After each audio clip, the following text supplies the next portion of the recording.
Yucatán hará vibrar a la cuna del vals, Viena, Austria, la casa de grandes compositores de música clásica.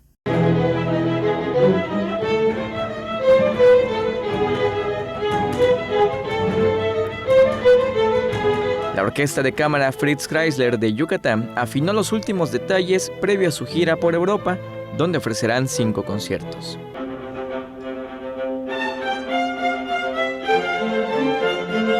Los 11 instrumentistas de cuerdas y la soprano Mariana Echeverría ofrecerán repertorio de música yucateca en la región de Graz y en Viena, Austria, bajo la dirección del maestro José Luis Chan Sabido.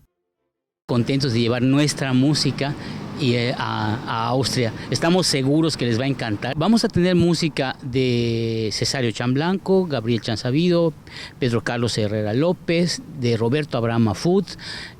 Vamos a hacer unos toques también de colores mexicanos. Vamos a tocar música, un son veracruzano. Vamos a tocar, para cerrar el programa, vamos a tocar el Huapango de José Pablo Moncayo. Los integrantes de la orquesta acomodaron sus maletas. Se subieron al vehículo que los transportó a Cancún, donde abordaron el vuelo que los llevó a tierras europeas. La Orquesta de Cámara Fritz Kreisler de Yucatán pondrá en alto al Estado y regresará el 13 de septiembre para interpretar un concierto en el Teatro José Peón Contreras, que será similar a los que se ofrecerán en Europa. Con imágenes de Jorge Quime, César Gómez, Teleyucatán te informa.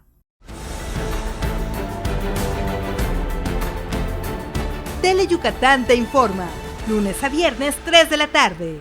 Síguenos.